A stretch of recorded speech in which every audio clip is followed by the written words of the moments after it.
Alright, in that case, I believe it's time, and I guess we should start with, well, so I'm running this. So, welcome to the University Wormhole Roundtable, take 3.2. This, I believe, is the third one, the second instance of the day of it.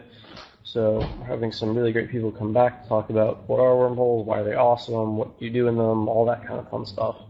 And to start with, we'll do some introductions. Start with Two-Step, because you are back, and we've been talking about you. Oh, excellent. Hi, guys. This is Two-Step. I am a director in Aperture Harmonics. I've been in Aperture Harmonics for about 3 years. I'm also on CSM 7 and was on CSM 6, trying to represent the wormhole folks in that body, as well as everyone else, because that's what we do. So if you have, questions about the CSM process and things like that, you're welcome to email them to me or talk to me at the end or something. But this is supposed to be about wormholes. Excellent. And Wolfengeist, I haven't seen you in a while, but I believe you could do the introduction for Adhocracy, if I remember correctly. So they tell me, hello, Eve University. I am Lord Wolfengeist, Director of Adhocracy Incorporated. I believe next to T-Grads we have one of the longest recruiting threads on the EU boards. And we have been in wormholes basically as long as they've been out, and I have been in wormholes with ADHD as long as they've been out. I have no ties to CCP whatsoever. That works. So I'm not sure who we have for the other corps. I'll go next. I am James Argett. I'm the founder of Future Corp. I'm still a director, although I have stepped down from CEO at this point. So I've been in wormhole space with Future Corp for about a year and a half, and I was briefly with Adhocracy before then, and I ran a little thing called Wormhole Club back when I was in uni, which now seems like quite a while ago. You may hear some chiming in from my corp mates in the background because we're all having a little party here. Marvin Dracon and Sean 1121 especially, who are also directors with me. Do we have anyone with lead farmers here? Before they go, I should also point out that Flying Hawaiian and Hyperion X from ADHD are also here. I don't know if anyone else from ADHD is here. I don't see them in the list, but I could be blind. Alright, excellent. Sorry to step on LF. Rather shoot No you. Do we have anyone from Trekkie here? Yep, I'll go. My name's Joran. I am Liaro and member of Trekkie for about a year and a half. Trekkie was initially an industrial corp, moved to Wormholes. We've been in Wormholes for about 3 years now. You probably know us from our apprenticeships, which we hold about 2 or 3 times a year. Happy to come and talk. I believe the other person we have here is Ratha from Trekkie. Hello, I'm Ratha Pandemonium. I was part of, I've only been in Tressie for about 5 months now. I am from the last apprenticeship, and they had the graces to let me stay. So if you're part of the upcoming apprenticeship, I'll be one of your teachers, I guess.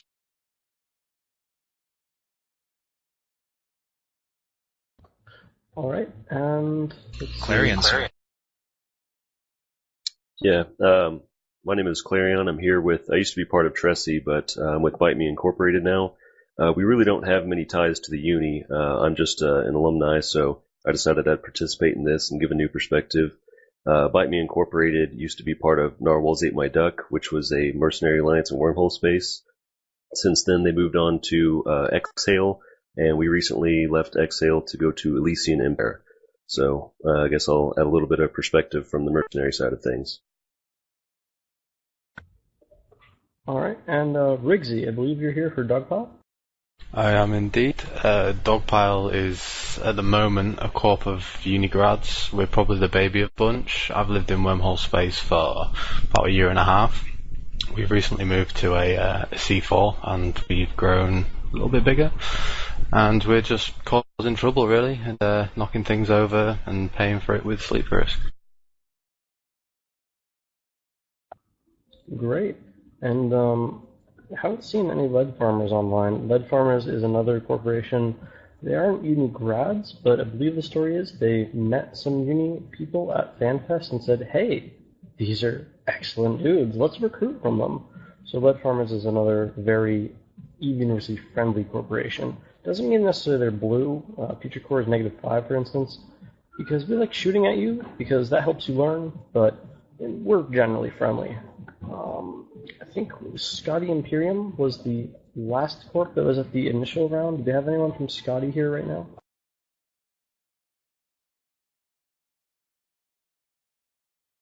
No? Okay.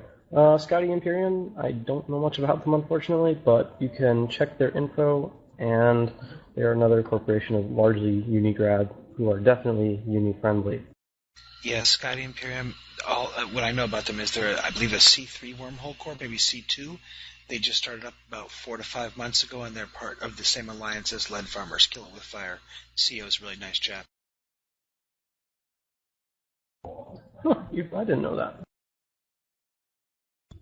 So, I'm sure that Yummy would have something inspirational to say before this transition, but I don't. So we'll go into the first topic, which I remember, which was, so how did we all get into W Space? What was it that made us decide to go and actually drop a pause and live in wormhole space full time? Ooh, I'll go first. So I actually was not subscribed to the game when Wormholes came out, and I kind of was keeping an eye on things. I've been playing EVE since 2005, a little bit off and on at times, and I heard about this Wormhole stuff, and I was always kind of interested in the whole, unknown area, like exploring and kind of being on your own a little bit, but, maybe with friends, that sort of thing. So I saw this Wormhole stuff, and I said, hey, that sounds like it's for me. And came back in and luckily found a great corp. It was the first corp I rejoined, and it was a lot of fun. I guess I will go second. Basically, when ADHD first formed, we were running around Molden Heath, generally being anti-Pi, and making Electus Matari happy with us. And then we kind of got bored of that. We like to say that we drove all the pirates out of Molden Heath. And we heard about these fancy new wormhole things coming that had lots of money and launches to kill people. So we decided to move over to Derelict, and we didn't know crap about wormholes, but Derelict's not that populated. Maybe we'll be able to find them. After about a month of floating in and out of them, we're like, wait a minute, it's way more fun in wormholes than outside of them, and we dug around, found a really awesome C4, and set up base there, and decided that's just no local, and lots of opportunities to stab people in the back and appear from nowhere, and do all sorts of things that didn't involve blobbing and station games and, screwing around with jump timers and stuff. Was awesome, so we stayed.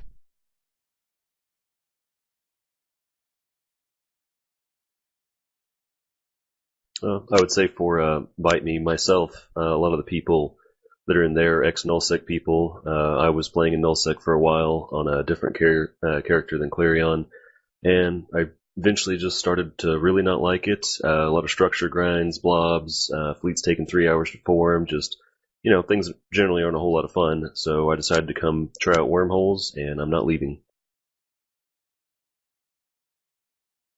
Hello. Sorry, James, go ahead.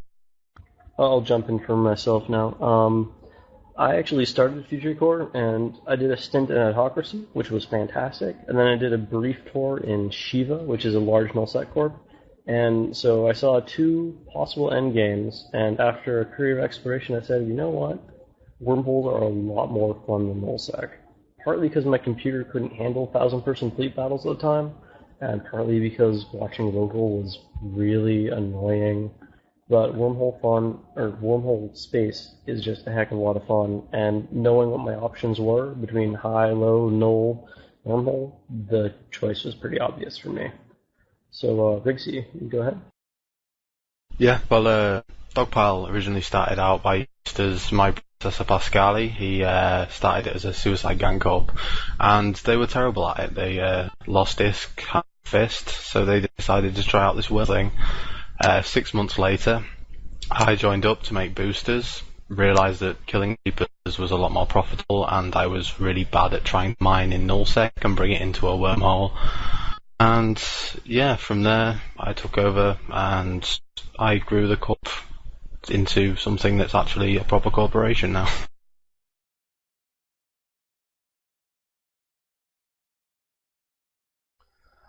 For me, I got into Wormholes just like everyone else, on the apprenticeships. You join up for a couple weeks. As far as why I wanted to do Wormholes to begin with, I thought they were just extremely cool. I like the whole, being on the edge of your seat and the small gang aspect as opposed to the whole huge stuff from Nullsec. Although I don't really have any experience, I sort of where I wanted to go, and after I joined the apprenticeship, I sort of never left.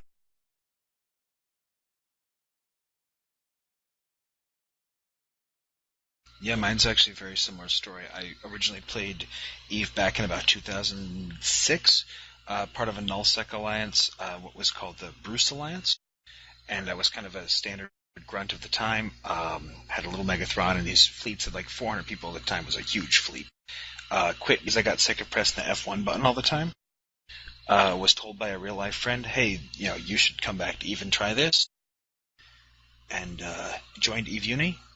Got back into the game, got into the Tressy apprenticeship, and I don't think I'm going to be leaving Eve.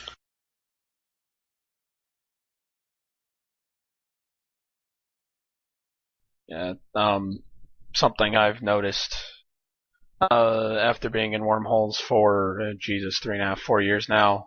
Local scares the hell out of me, and I think any long-term Wormhole person here will tell you the same. Local pisses them off, and that's one of the biggest things that I think keeps people there is you're entirely surviving by your own skills, not your ability to watch this conveniently Concord provided chat channel, but by your own skills, by what you can do with D-scan and how well you can monitor a system, because it takes, if a new wormhole opens up in your system, you have 3 seconds to catch that a ship is entered at best, if they're good, and then you have all sorts of hell on you. So, yeah, that's probably the greatest appeal. Sorry to cut off anyone. No, that's fine, and that's actually probably the answer to my next question, which is, what's the point? Or maybe more better, what's the why is wormhole space better than other space? Why is W space best space, and why do you stay here? I think for me, one of the big things is that I have never actually had a point where I think, like you said earlier, James, I've never looked on my screen and seen 1,000 purple dots and thought, if I was here, it wouldn't even matter. One person in a fleet of huge doesn't matter. There's the biggest gangs I'm usually involved in might contain 15 people, and we're on even footing with everyone else who's got 15 people. So there's this feeling that you matter more in combat. Yeah, I guess the thing I said in the previous roundtable that was, really appealing to me about Wormhole Space is that, the PvP is really good. I think a lot of the people who are here play Eve for the PvP, and part of the really fun part about PvP and Wormhole Space is that you matter, and that it's reasonably understandable. It's not like there's going to be 1,000 people that are just going to decide to primary you and you're just going to melt in alpha. Like, you have a chance to, take actions and make decisions and really count. And exactly how you fit your ship. Plus, you get to use all the really fun fittings in ships. People in Wormhole Space have a lot of money. We're not shy about, putting billions of ISK into a ship, and it means you get to use the really cool stuff and, spend a lot of time in EFT and things like that, which is fun for a lot of people. Yeah, you're limited in what you can bring through a hull, so it damn well better be the right thing. And yes, you matter. Although, when it comes to being instantly primaried and disappearing, one of our brand new members found out what a dreadnought can do. Single dreadnought to his Myrmidon. I mean, you still get wiped off the field before you know what you're doing occasionally, but that's where intel comes in. I believe the correct response is Nerf Mars. Oh, I told him to orbit the hull. Move, damn it. Speaking of the intel thing, that was actually one of the big parts that got me into Wormhole Space, and what I like about it is that, intel is important in just about any aspect of the game, but It's especially important in wormholes because there's no local and because you really have to try harder to get your intel. It's very easy for someone to sneak up on you if you're not paying attention. Even if you are paying attention, they can still probably do it. And those aspects just have really kept me into it. And when I said you have 3 seconds to catch infiltrators, I'm not kidding, because it doesn't take combat probes to find you. Yeah, they changed that several patches ago. Speaking of intel, I mean, we will spend quite a bit of time looking at kill boards, specific pilots that they have online, see what they can field, how likely they are to field it. Even looking at Eve board to see if they have a character sheet uploaded, so we can expect to see what they'll have. Watch listed people for specific fights to see if that will give us a color tag on a dreadnought, for example. If there is a revelation in their boss shield, and we tag the pilot as -10, that ship will suddenly go -10. So you gather a lot of intel in W space because you have the time with no local to stalk your prey and learn about them before you actually jump on them. Yeah, and I think that's really what got me into Wormhole, is the whole hunt aspect of it. When I first started, it was C4, C3, and it was just, scanning down a Drake at a site before he even realizes, that anyone's there. You have him pointed and you kill people. But now it's sort of escalated to the point where you're watching, a whole corp get ready for quad cap escalation and moving around and things like that and getting prepared and getting the fleet. And that's just getting the fleet ready. And that whole aspect of being there, having eyes on them, and getting ready for the kill, the anticipation is pretty cool. It's a pretty big rush. And praying to God there isn't someone watching you get those caps ready. Right. One of the things that I liked about it, I've been in ad hoc for about 5 months, left the uni to come to ad hoc, is sort of that roulette nature of you're not fighting the same people every day, having grudges, getting grumpy with them, the friendly aggression that people talk about, or the fact that we see somebody, you might have a good fight with them, and you don't see him again for a month. It's unique in Wormhole space and Eve, and it's pretty cool. Yeah, politics are a hell of a lot different. You don't have, ADHC maintains a policy of basically no blues.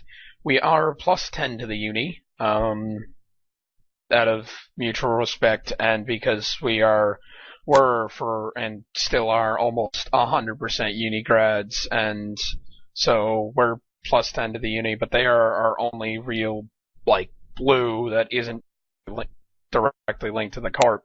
So we shoot everyone, but at the same time, I would say we're very strong allies with Trekkie in particular, and we'll do joint ops, and for the duration of that joint op, we don't shoot Trekkie, Trekkie doesn't shoot us, or at least supposedly. And then once that joint op's over, we'll go back to being at each other's throats. We like to call it a friendly aggression pact, or FAP. You can run with that if you'd like. And that is a huge difference from nullsec, from lowsec. A lot of Wormhole Corps do not believe in naps. They don't believe in just because, some dude in my corp and some dude in your corp decided we are not going to shoot each other, we're not going to shoot each other. Instead, you don't serve any purpose. There is no reason for me not to shoot you right now, so we're going to shoot you, but no hard feelings.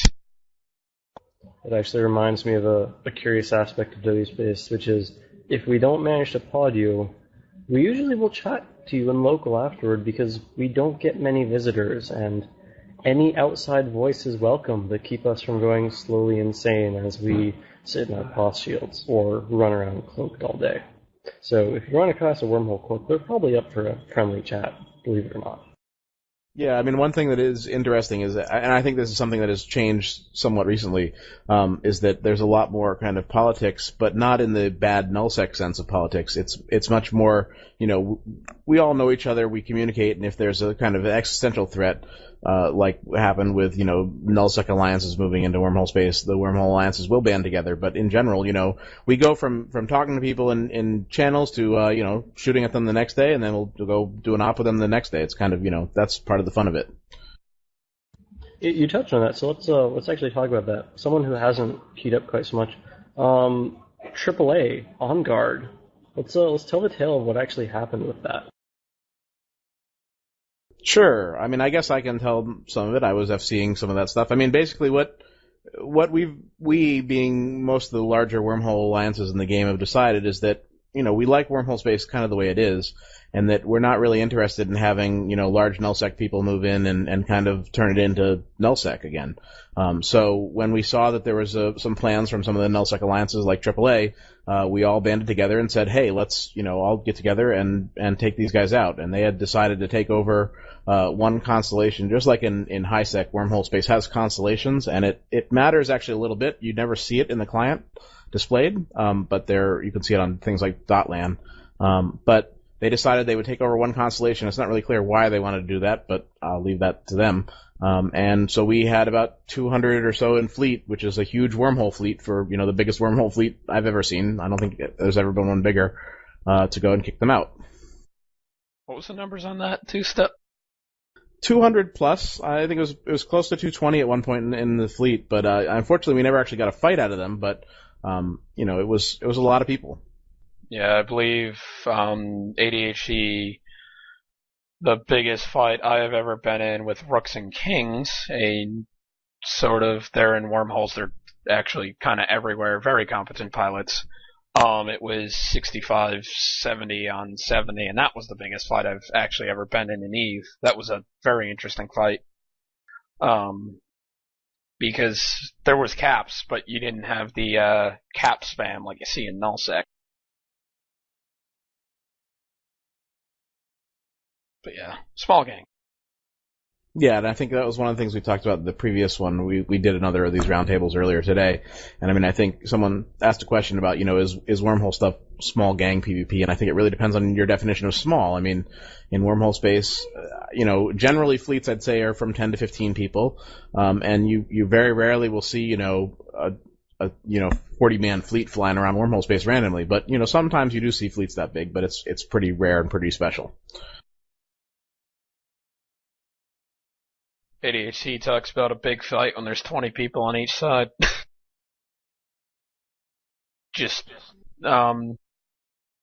I just wanted to echo that real quick. That's what Trekkie is. I mean, our biggest fights are 20-man fights. Anything larger than that, we're doing a joint op. And even our 20-man fights are usually scheduled. Like we'll have Friday, we're gonna go and try to find some stuff. So I mean, I consider it small gang, that's for sure. Before we get too deep into the PvP aspect, there are some questions about PvE, so let's see if I can scroll up a little. So people are asking, what are the PvE activities in wormhole space? So what do you guys do when you're not fighting other people? Trying to find people to fight? No. There are your typical assortment of combat sites exist in Empire space.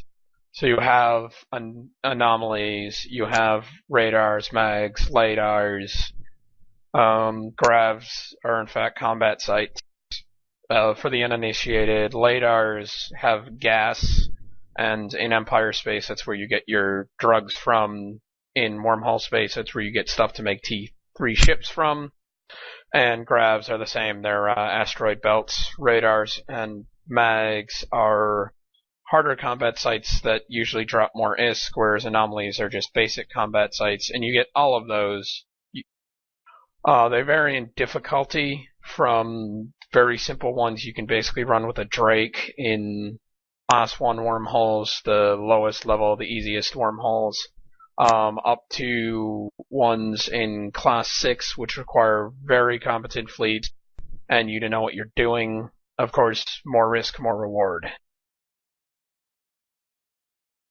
Aside from that, you have mining, and the lovely part about mining is once you clear the belt rats, they don't respawn, so you're not stuck there constantly trying to clear them. The same with lidars, and that's basically everything.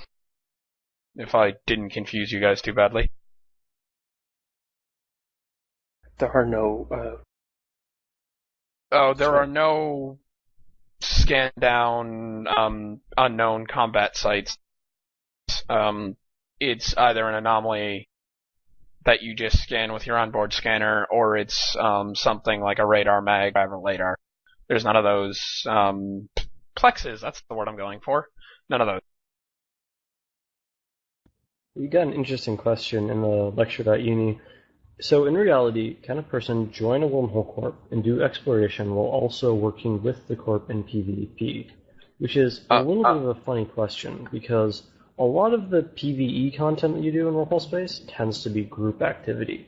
You can go solo sites, but usually if you're in a full Corp, you're going to be doing those with your Corp mates. And so it depends on the Corp, and often in lower class wormholes, say 1 through 3, you will see people doing their own thing for exploration to earn ISK and then leading up for PvP. But once you hit the 4, 5, 6, everyone tends to work as a group. Someone can correct me or add to that, but that's the way that I've seen it going for the large majority. If you are extremely skilled, I guess theoretically you could solo probably a C4 site, but not easily and not time effectively. Yeah, just to comment on that quickly, because I've played with soloing C4 sites, there are a couple things about it. First, requires expensive ship. Second, takes way more time than is worth it, generally. In comparison to doing it with like a fleet of other people, which will go 10 times faster and is thus more ISK efficient. Yeah, but that being said, I mean, I usually play in the right after downtime. You know, I guess it's called the Australian time zone, and I'll frequently solo mag sites and radar sites around that time.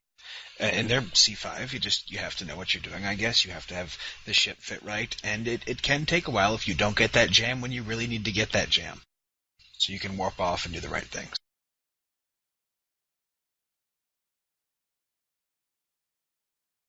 To further expand on that question, at least in ADHD, and we have seen this different in other corps, we expect everyone to be able to scan, not necessarily always be in a scanner ship, because if you have a fleet full of Cove-Ops and Cloaky T3s, you don't really kill that much.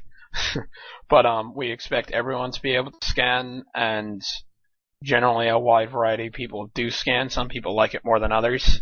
But so at the same time that you're helping with PvP, you're helping with PvE, you're helping with everything, because you have to scan. You don't get gates or anything. You can't just look at your overview and warp to the exit. It has to be scanned down. It has to be bookmarked. So to contribute, you have to scan. Therefore, exploration and PvP and PvE and all that are one and the same. Here's a good question regarding the PvE that just came through Lecture Channel. Does the PvE remain interesting? It seems like there's a lot less variety than you can find in known space. I guess I'd say that was true before Incursions, or it wasn't true before Incursions. I mean, I think Wormhole PvE, up until Incursions, was kind of the hardest PvE there was, in terms of the rats not just doing what they do in missions, where the first thing they see they shoot at, and they keep shooting at that the whole time. In Wormhole Space, they'll switch targets, and they have a lot of incoming damage, and especially in the higher class sites, you have to have very good tanks and very good logistics ships. So I guess when you first start doing it, I think it's pretty interesting. It's pretty easy to figure out, is what I'd say, and that's one of the kind of people who've been in Wormholes really find bothersome, and that's one of the things I've been pushing for in the CSM, is to try and get a little bit more randomness and a little bit, so it's not always the same thing, which is what it kind of has become now. Assuming it goes right. It can get very interesting if things go south. Yeah, I'd say my answer to that question would be, it would get extremely boring, except for that constant, inescapable threat of a K162 opening into your system. At any time, someone can roll into your system, and then you'd better be ready and know how to react to that. Because even if you're watching D-Scan, even if you've got combat probes, you can't stop them from rolling into you. You can only decide what you do in response to that. Just a few weeks ago, we were running sites in our adjoining system, and we got attacked. and we tried to run off because they should have been PvP fit while we were PvE fit, but we couldn't, and so we ended up getting more people online and defeating them in the end. So, just like any other aspect of EVE, the PvE does get predictable. It's cataloged, it's repetitive, except there is that chance of PvP, because you're not in high sec with your incursions, you're in W space, and things can always go bad. Well, I wouldn't count that as PvE, though. But, I mean, I guess I take the point. The actual act of shooting the sleepers gets boring after a while. But the fact that someone could come and shoot you keeps it a little exciting. ADHD likes to bait by running sites. And sort of hopefully the PvE is not the exciting part of EVE in general. Because I think, like Two Step said, it's everything you can pretty much map out any sort of PvE in EVE. But it's the changing enemy is the other player. Yeah, I mean, I think the thing that most folks, I think, here do is we don't do PvE just to get rich. We do PvE so that we can afford to PvP. So, the PvE is a means to the end, not the end goal. And I think that's one of the things that I've found, my personal experience, Wormhole Corps that forget that are the ones that really have a lot of trouble and end up falling apart. I mean, if you're just there for the money, then I don't think it's going to work in the long term. Here's a good transition question. Do you have to be prepared to place multiple ships in W space, or do people make all-purpose ships? I'm sure quite a few people could answer this. So maybe someone from Dogpile we haven't heard from? Yeah, you generally with the T3s, refitting them can be difficult, so it's nice to have a couple of different T3s. You can refit from an SMA, just your normal modules and what. So fitting your Tech 1, Tech 2 ships is generally okay. The good thing about Wormhole Space, as mentioned earlier, is you make enough money to be able to keep a stock of different ships. You do have a limit on storage, though, to an extent.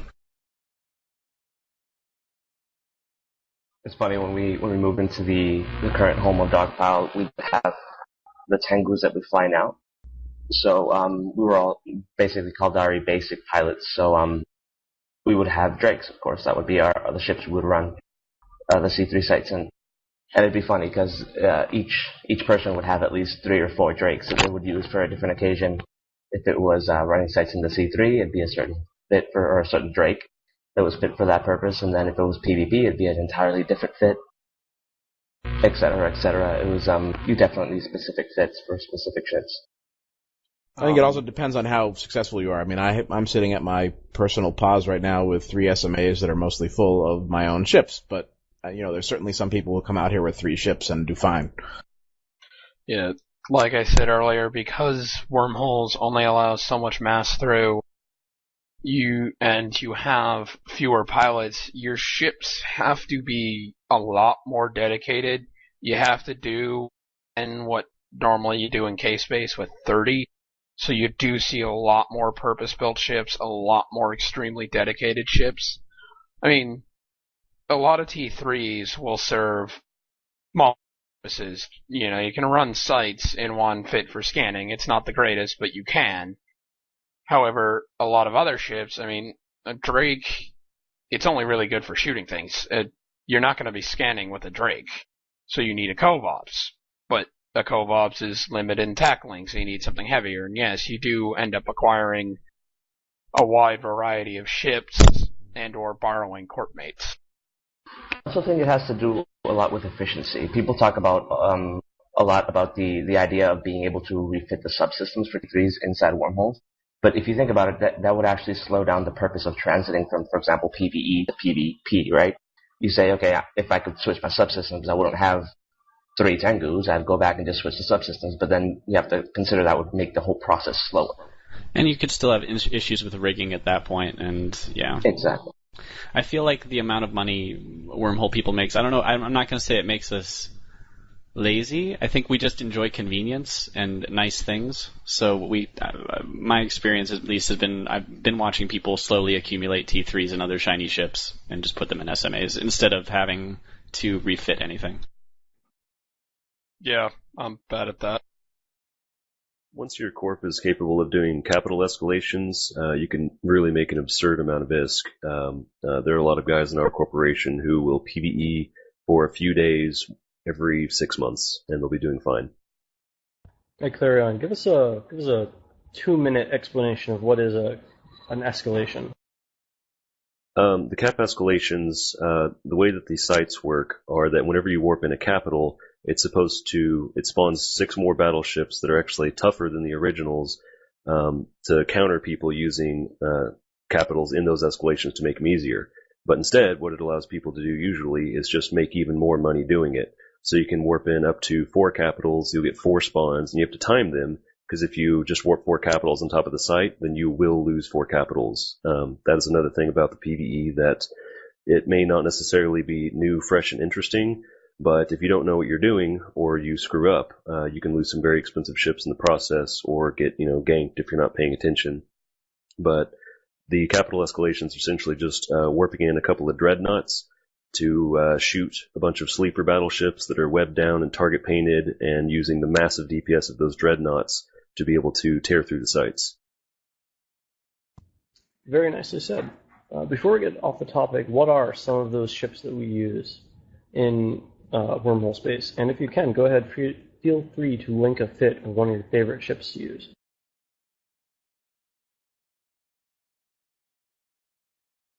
Well, there are a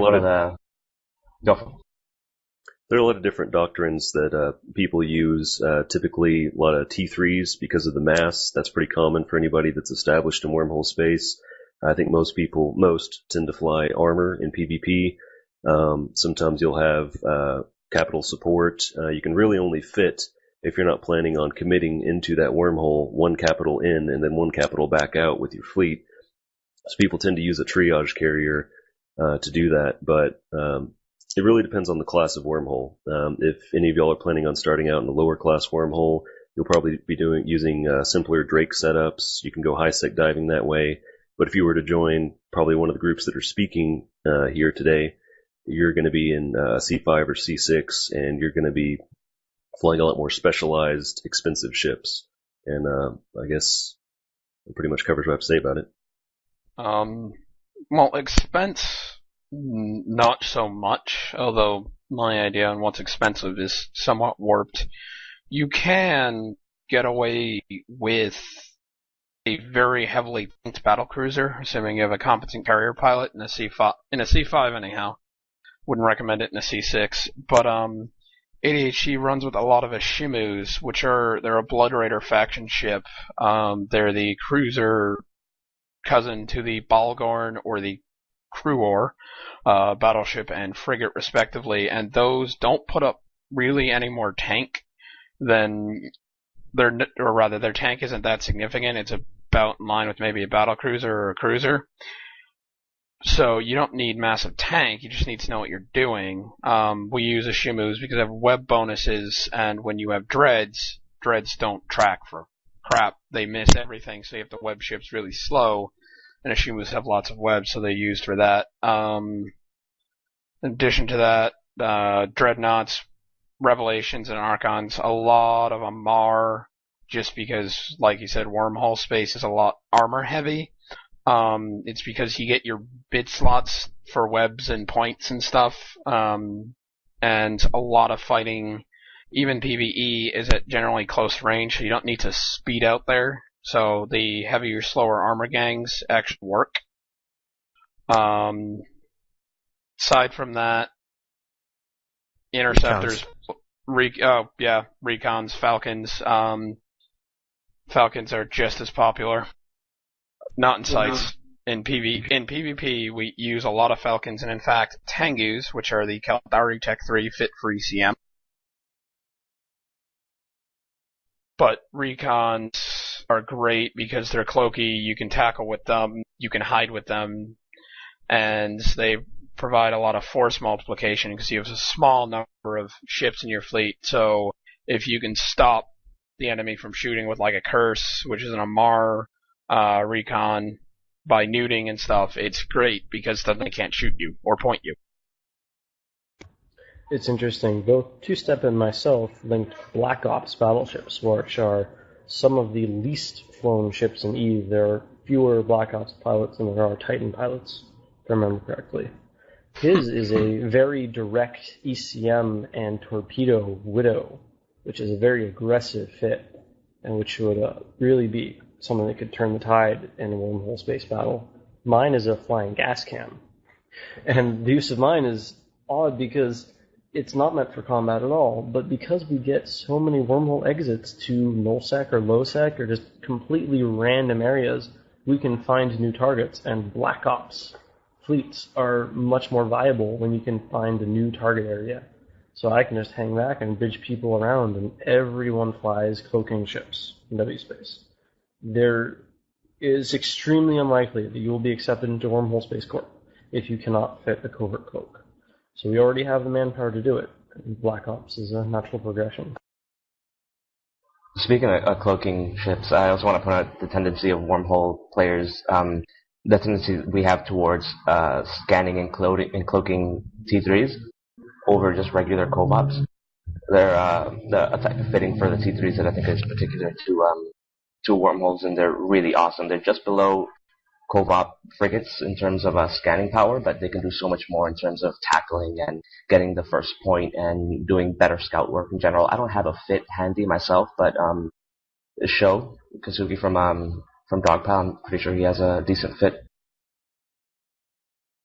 I just built a new Scanny T3. I'll link it. I want to make one comment about wormhole effects, though. While we do see primarily armor, it is good to have shield ships because for those that have been in wormholes and know about the effects, they get more profound as you move up towards C5, C6. And so, if you're in a Wolf Rayet, for instance, versus a Pulsar or something else, you might not want to always have one sort of ship. Hyperion, what does a Wolf Rayet and a Pulsar do? Well, Wolf Rayet's more armor-focused, and Pulsar's more shield-focused. So, you definitely don't want to wander in a heavily armor tank ship when you're going to take a huge, nerf to your armor resist across the board. That would be probably a bad idea.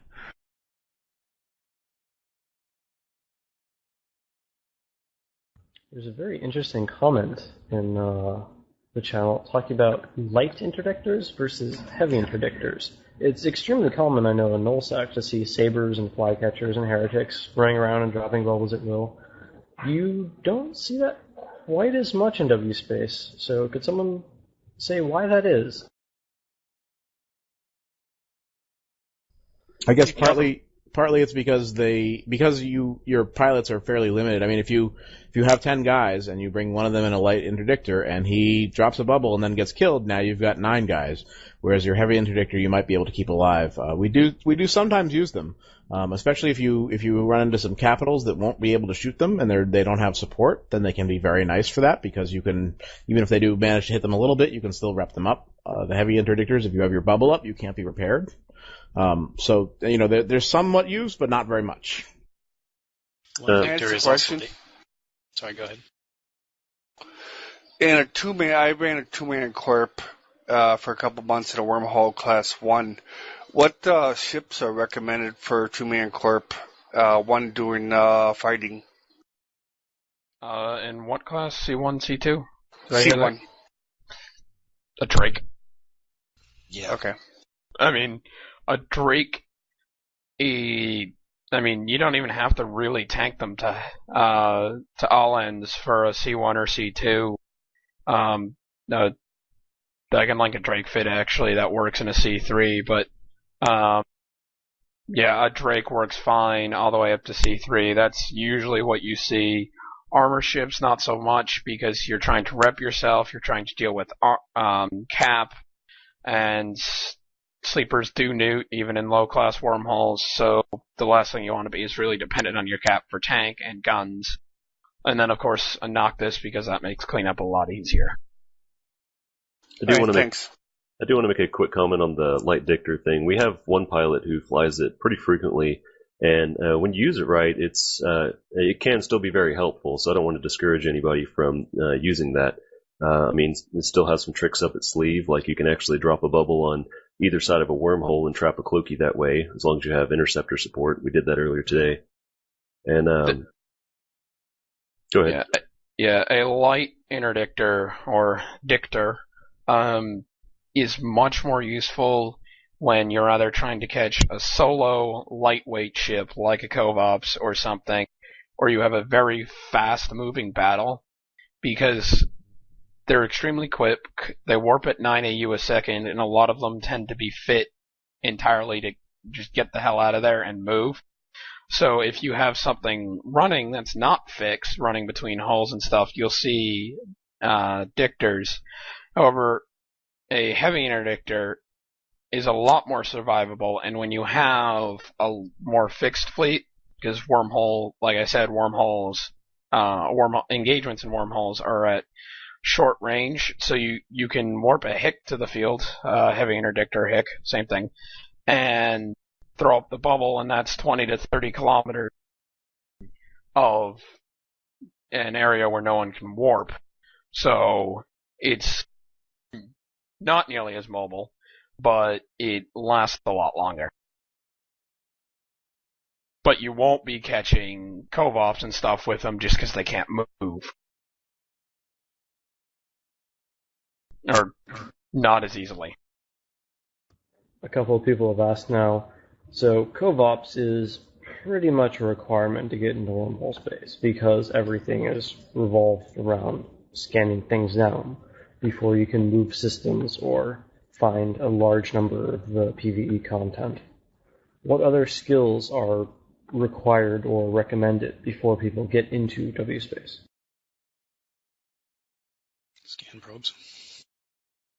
Yeah, scanning. I mean, I think in general, being able to fly a T3 is really, really helpful. You can probably get away without it in some corps, but in a lot of corps, that's basically a bare minimum would be a T3. They are extremely useful. It's not actually that bad training wise. I mean, I don't know if you guys have looked at it. It's Cruiser 5 in one race, and then the actual subsystem skills are they're only rank 1, so they're fairly straightforward to train.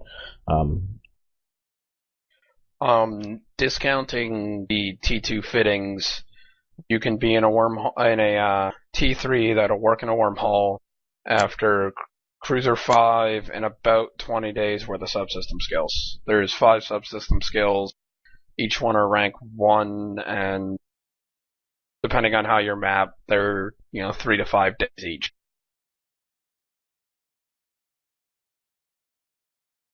So, now, affording one is different. You do not need to faction fit them all the way.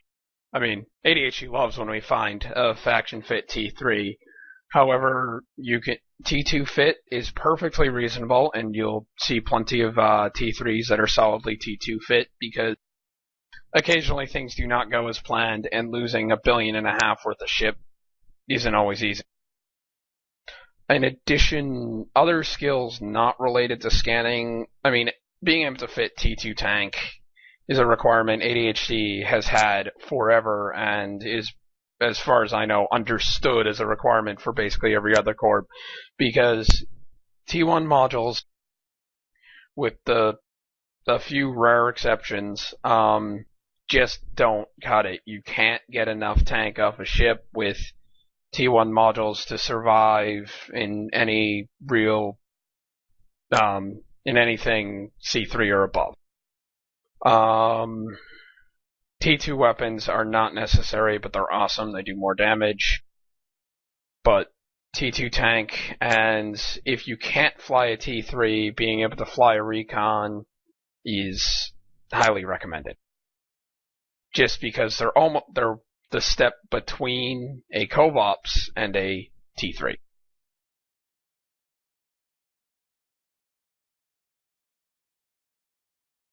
What is a good covert ship? Whatever you can fly. I personally, I like the Anathema because I'm Amara and it's pretty, but all 4 racial T3 or Covops rather are fine. T3s will start their own debate, and that's a topic in itself. I'd say the Anathema and the Cheetah are pretty much on par, and it's hard to say which is the better, but of flying all of the co-ops, those are my favorite. The Buzzard and the Helios kind of fall behind just because of slot layout. They get really tight on low slots. And the Helios only has 2 high slots, which is a big problem because you can't fit a Sino, Cloak, and Probe Launcher, which is the holy trifecta of your scouting. And I know that Sino doesn't sound very important, but once you get in high-class wormholes, you will find that your Corp moves capital ships between wormhole space through K-space at least every now and then. So if you have to get a ship into nullsec to get into a wormhole, having that 3rd high slot for your Sino is really important. I think I actually heard someone yelling at Argit in the background about tell him about the point.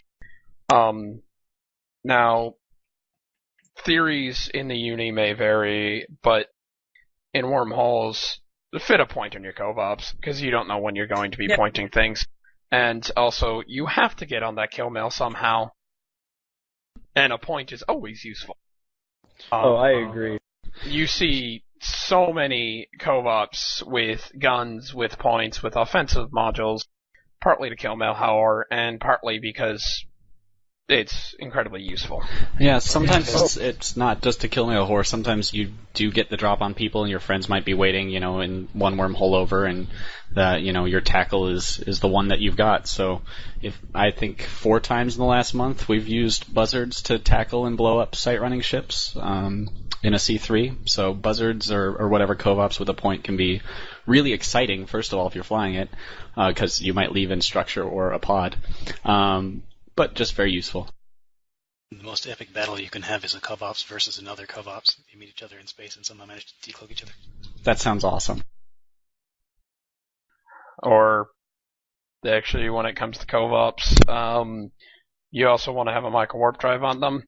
ADHD did chase over multiple grids one Cov-Ops who just was not willing to get shot. He had a billion-esque worth of sleeper loot in him, which made sense, but it was like a number of grids worth of chase to finally catch this guy. So, fit a gun, fit a point, fit a micro-warp drive. Past that, have fun. So, getting off of ships and onto another aspect. When you live in K-space, it's generally out of stations. People have posses that they use for research or for staging ships, for example. But Wormhole Corps really push that to extreme. We live out of posses, so what are the challenges or the rewards, if there are any, out of living out of posses in W space exclusively, of being residential? I think the biggest challenge, and the one that's probably relevant to a lot of the folks here, is that there are some really big security issues with living out of posses. You have very limited ability to secure your assets. And that's why Wormhole Corps in general are not super trusting of new people, because often new people, depending on how much access they get, can steal other people's stuff very easily, which, if that's your chosen profession, all the more power to you. You can be very, very rich with that. But it's something that good Wormhole Corps have to be very careful of. However, one thing that is actually an interesting benefit is, now it's best to set this up beforehand, but in ADHC, people do share ships, so you may not personally own a particularly fit ship, like a Loki fit solidly for webbing, but your buddy does. Because you are all accessing the same SMAs, ship maintenance array, it's basically it's a ship hangar. You can borrow his ship without him having to be online. In ADHC, of course, you break it, you buy it, but that's an interesting perk that just simply doesn't exist in K-Space, because environment, you need someone to hand you the ship someone to hand you the ship, whereas in Wormholes, you can borrow it, assuming you refill the gas tank and replace it if it gets broken. There was actually one Wormhole dweller who put it succinctly that, why do I need to steal your stuff? I've already stolen all of your stuff, and I have it in my hangar right here. I kind of joke that Nilzad Burkina, our CEO, is my alt simply because I use his ships as much as mine.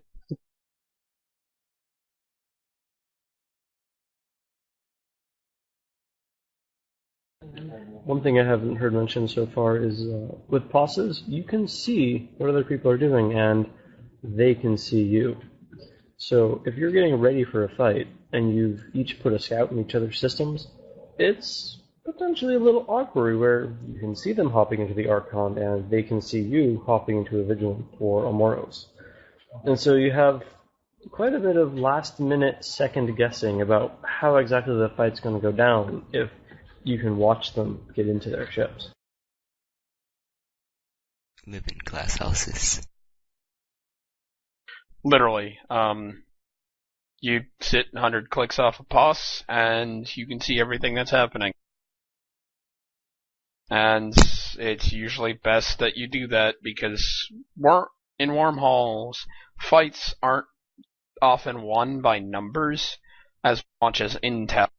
You knew what their fleet was ahead of time, so you brought the counter. And you lose fights more often because you didn't, they threw paper and you threw rock instead of scissors. Not because they brought 100 and you brought 20. On that subject too, you can actually lose fights if both of you have good intel and you keep escalating and trying to change up your fleet to counter the other guy. We had that happen the other day with Verge of Collapse, and at the end of it, we had 4 dreads sitting on our hull waiting to shoot their carrier to come through, and they had the same on the other side, and so we just both agreed that it was time to close the hole because it was suicide for either one of us to jump through. Stalemates are unfortunately more common than you'd expect because either side knows that jumping into the hostile fleet will mean death. Well, that's you bring up a great point, by the way. And for those that haven't spent time in Wormholes, it's a little bit more complicated than just jumping through a gate. About the only math you have to remember on a gate jump is 60. But in Wormholes, you have to keep in mind mass and the stage of the hole, and you have to ask yourself, if I jump through, am I going to be able to get back? And obviously on gates, you don't have that worry at all. Also, polarity timers. Because when you jump through a wormhole, you spawn within jump range on the other side, which theoretically in HiSec would mean you could infinitely jump through a gate and probably juke someone from killing you. In Wormholes, that doesn't happen.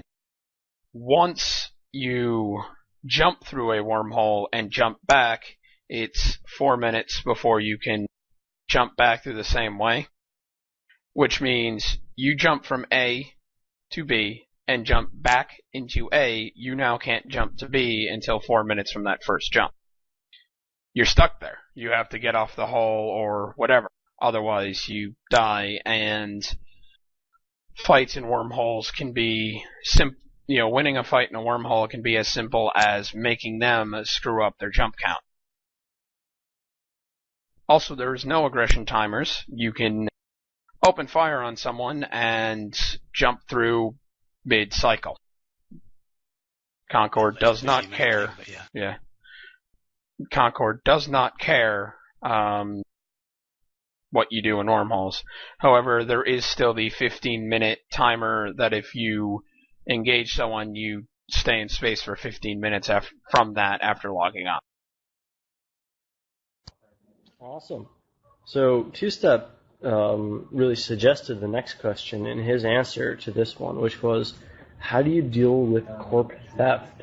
Because we share SMAs and CHAs often, and we all have to live in the same system, what do you do to prevent someone just robbing you blind? I think I get the first answer now, because I've had one for a while. And really the best answer to that is, give them a better alternative. Yes, they could rob you blind, so give them something they would rather do, which is to fly with you, to stay in Corp, to stay an upstanding, contributing, and receiving member. And if you do that, then you're generally not going to have problems. There will usually be, a couple people in EVE which are out to ruin things, and if that's really their objective, it's hard to change them off that course. It has been done, though. There are people that join Wormhole Corps with the intention of the long con, only to find out, I like it here. I'm not going to rip them off because I'd rather stay part of them. So what are the other things that people can do to keep theft from happening within Wormhole Corps? I guess the answer I gave earlier today, and that I'll give again today, right now, is that I think one of the things that both you as a person who's joining a Wormhole Corp and that Wormhole Corps need to do is be very careful and selective about their recruitment. I mean, you need to make sure that the people that you're bringing into Corp, since they could steal all your stuff, that you're, that you don't think they're likely to do that. The thing I said earlier is that if you go to join a Corp and they just let you into the Corp without doing any sort of checking, that's a sign that maybe you shouldn't be in that corp. That they're gonna let someone else in who's just gonna steal all your stuff later on. So I would definitely keep that in mind when you're looking for a corp to join. I mean, it's protecting you as well as protecting them. And so sometimes these interview processes and application processes can be kind of drawn out depending on the corp. Another thing to talk about is also the segregation of assets.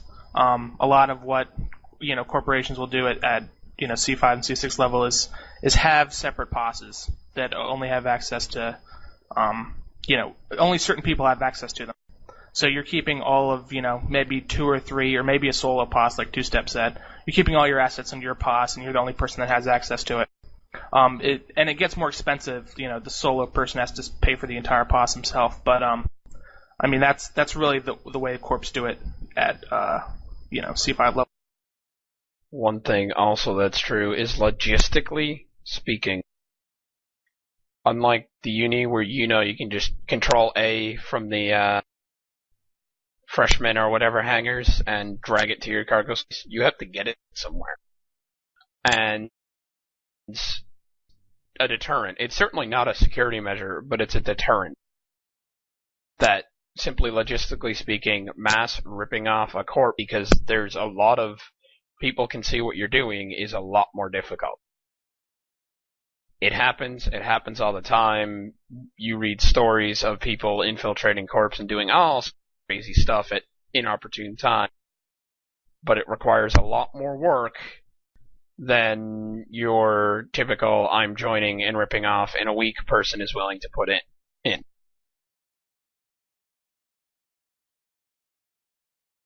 Anyone else for this one?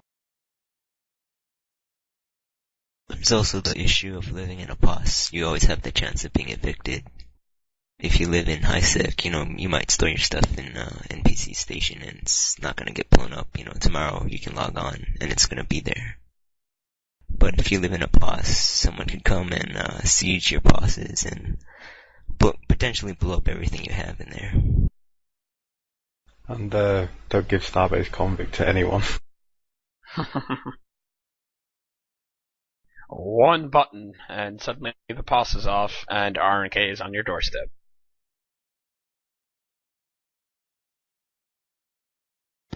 Alright, that's a pretty darn good overview for first hour. We're going to take a 5-minute break for biological necessities.